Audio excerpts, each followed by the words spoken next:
Bom, então, no pâncreas, olha só o que vai acontecer.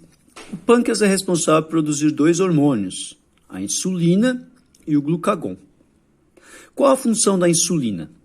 A função da insulina no nosso organismo é pegar a glicose que está na corrente sanguínea e transportar para o interior das células.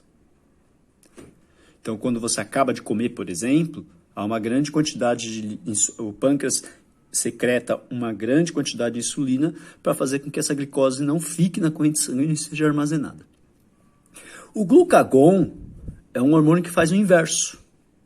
Ele dificulta a entrada da glicose que está na corrente sanguínea para as células. Então, a função do glucagon é manter, a principal função do glucagon é manter a glicose na corrente sanguínea, enquanto que da insulina é fazer o inverso, fazer com que a glicose que está na corrente sanguínea entre na célula. Lógico que na maior parte do tempo, esses dois hormônios atuam em equilíbrio para manter sua glicemia dentro dos parâmetros considerados normais.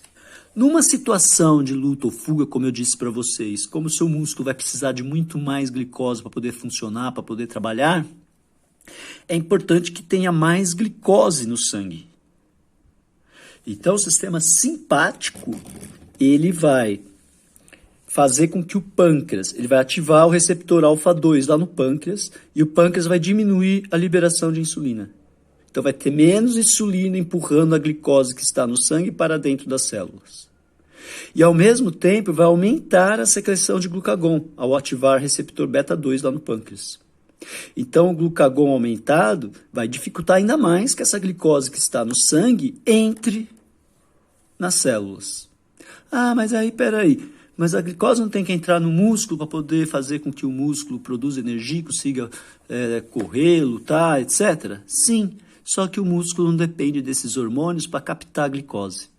Então, quando isso tudo acontece, aumento do glucagon, diminuição da insulina, essa glicose vai ser usada pelo músculo esquelético. Lógico, numa situação de luta ou fuga. Se é um estresse em que o paciente fique parado, uma vida sedentária, o estresse faz isso também. Só que essa glicose fica no sangue. E aí daí hiperglicemia. Daí o fator, né, que a gente sempre fala, que um dos fatores de risco para o diabetes é o sedentarismo. E no intestino, no trato gastrointestinal, né, de um modo geral.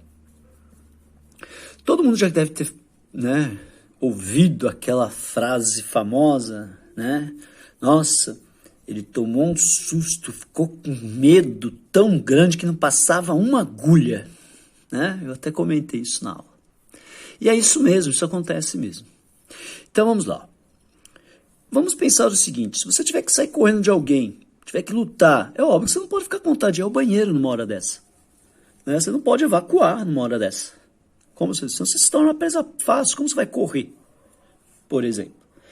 Então o sistema simpático, na maior parte das vezes, tá? Estou falando aqui o que acontece na maioria dos casos.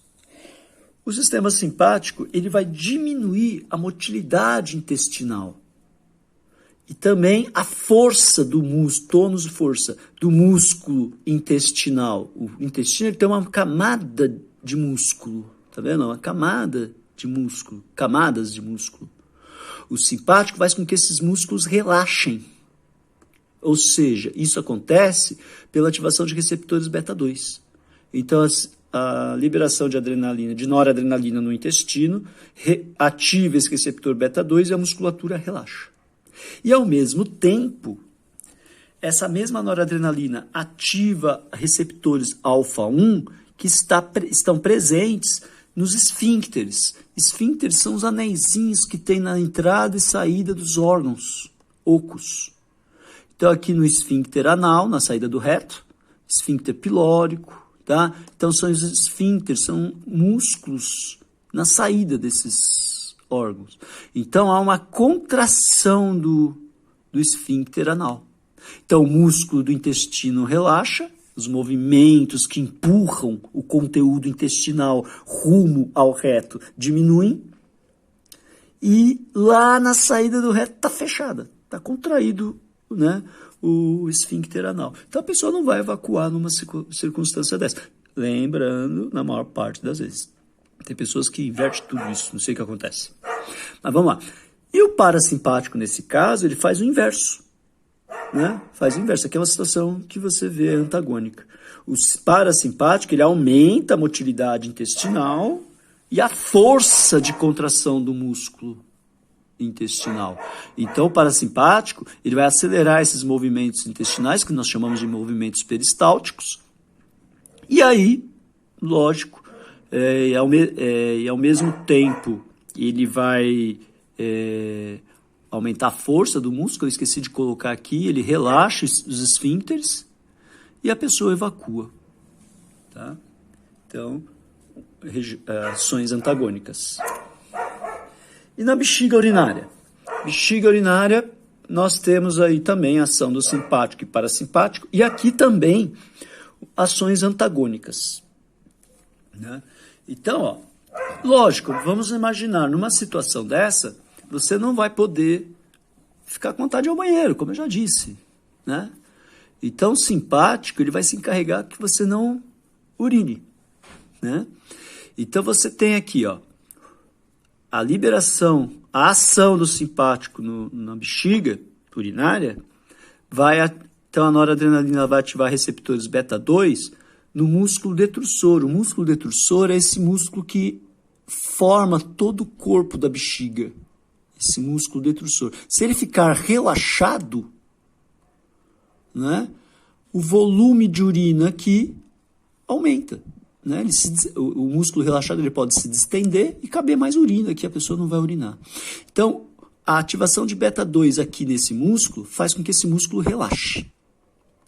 Enquanto que essa mesma noradrenalina, ela ativa receptores alfa-1 presentes aqui, ó, aqui na saída da bexiga tem um esfíncter também, tá?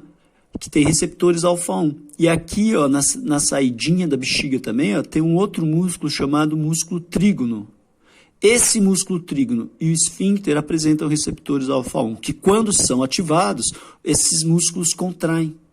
Então, veja bem, o simpático, ele relaxa o corpo da bexiga e contrai a saída. Então, a pessoa não vai urinar. Dificulta a micção. Já o parasimpático faz o inverso. Ele relaxa o trígono e o esfíncter e contrai o detrusor. Se você contrai a bexiga e abre a saída, a urina sai. Tá? Então, isso é importante. Numa situação dessa, como eu disse, você não pode ficar com vontade de ir ao banheiro, nem para fazer o número 1, nem o número 2. Tá? No olho. Para lembrar também é o seguinte, todo mundo já deve ter ouvido falar, nossa, ele tomou um susto, ficou com um zoião arregalado. Né? Ficou com um zoião. Então, veja bem, o simpático, ele vai promover a contração de um músculo que nós temos no olho, na íris do olho, chamado músculo radial. Olha só, é esse músculo aqui, ó. Tá vendo? Esse músculo é um feixe de músculo que liga esse músculo mais interno chamado circular até a base da íris. Então, esse músculo é radial justamente por causa disso, ele forma raios, né, uma circunferência. Então, se esse músculo contrai, a pupila dilata. Então, e esse músculo ele tem receptor alfa-1. Esse alfa-1 ativado contrai esse músculo e abre a pupila, o que nós chamamos de midríase. Então, midríase. Aqui, ó. Já o parasimpático, ele vai contrair o músculo circular da íris. A íris tem um conjunto de músculos circulares. Se esses músculos contraem, a pupila fica pequenininha. Miose. Está aqui a miose. Além disso, existe uma lente natural no olho cristalino que ele está preso às estruturas do olho por um músculo que aqui não dá para ver. Numa outra, quando nós estudarmos glaucoma, eu mostro esses músculos.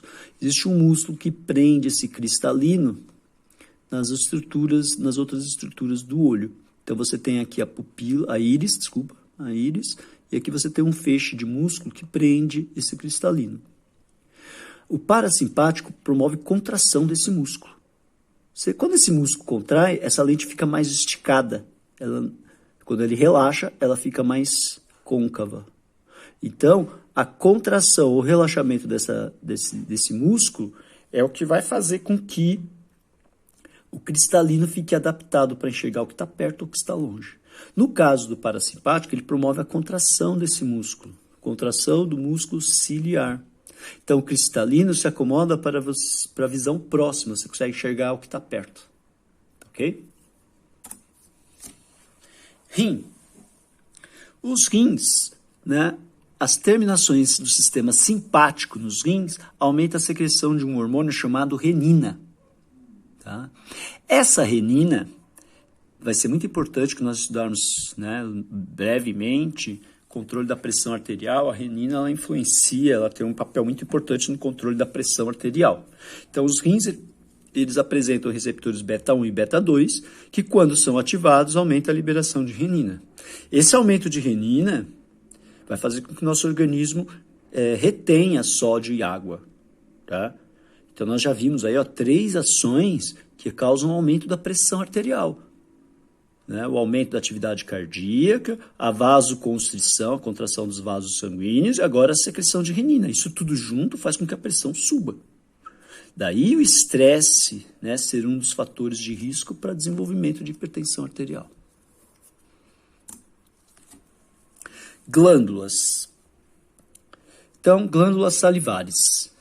O sistema simpático, então, aqui não é uma ação antagônica. O que existe é uma mudança na qualidade da saliva.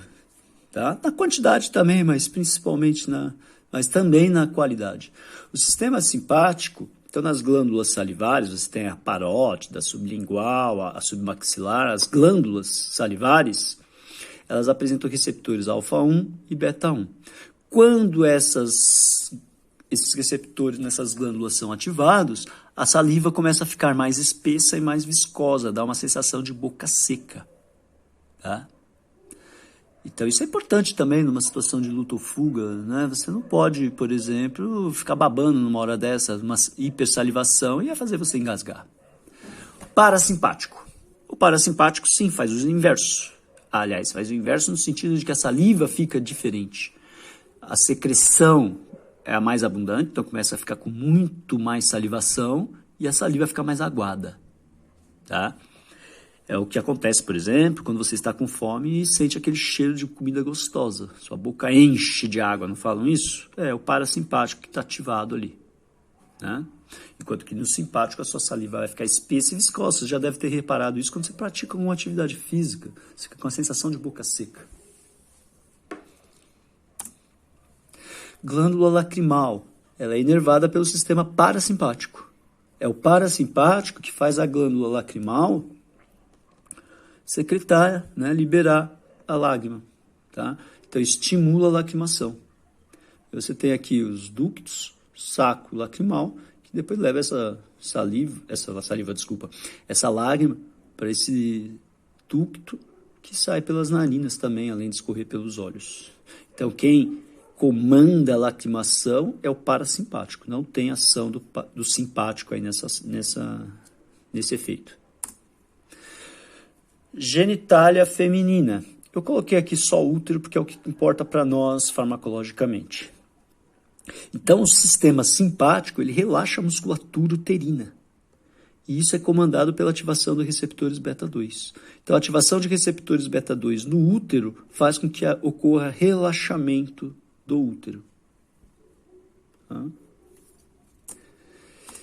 E na genitália masculina, né?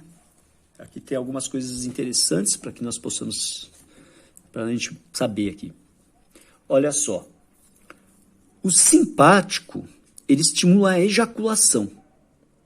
E essas ações são mediadas pela ativação de receptores alfa-1 e beta-1. E, além disso, promove contração do músculo da próstata. Próstata, pênis. Então, a próstata, quando ativada pelo sistema simpático, contrai. Isso mediado pelo receptor alfa-1. Já o parasimpático, ele estimula a ereção. Então, olha só que interessante. O parasimpático estimula a ereção, enquanto que o simpático estimula a ejaculação. Aqui está, inclusive, a razão da maioria dos casos de ejaculação precoce. Se durante o ato o indivíduo estiver muito ansioso, estiver muito estressado, muito afoito, ele acaba ejaculando antes mesmo, às vezes, de ter uma ereção. Então é importante que ele fique relaxado, que ele fique tranquilo, para primeiro garantir a ereção antes de uma ejaculação. Olha só que interessante. Além disso, muita gente já deve ter se perguntado, né?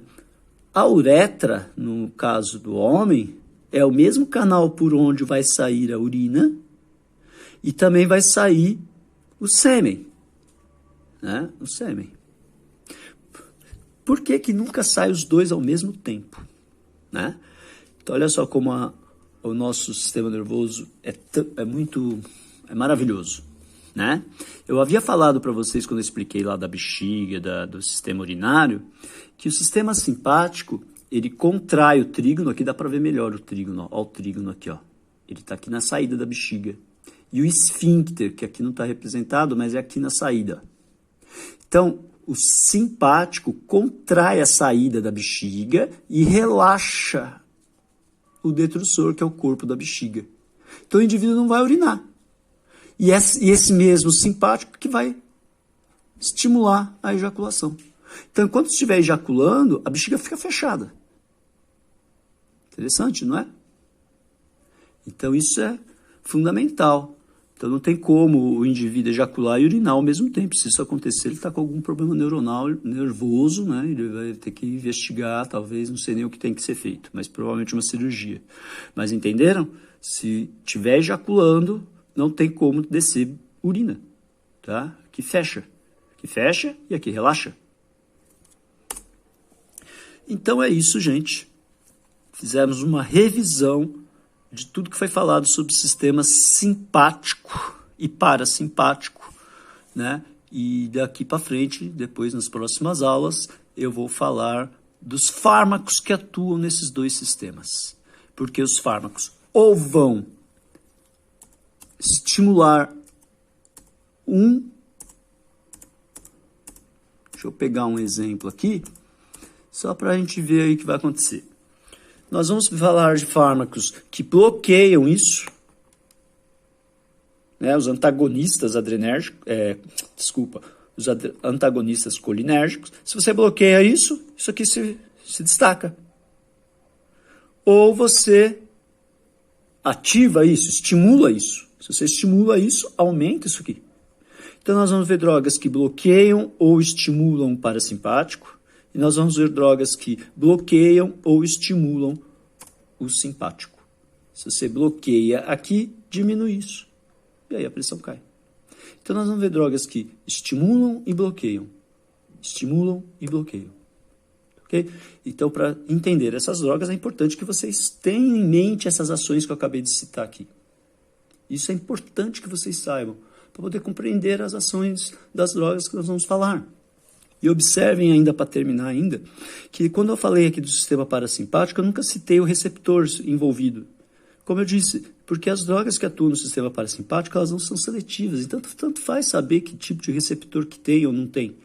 Né? Não coloquei até para não ser um acúmulo de informação, no caso, desnecessária. Agora, do simpático, todos os casos aqui, eu coloquei qual é o receptor envolvido, porque isso vai ser importante. Nós temos drogas seletivas, né? Temos drogas seletivas. Já no parasimpático, não. Ok? Então, nos vemos aí, nos vemos não, né? A gente, essa semana ainda eu já vou enviar uma aula da revisão dos agonistas e antagonistas do sistema parasimpático. Até breve.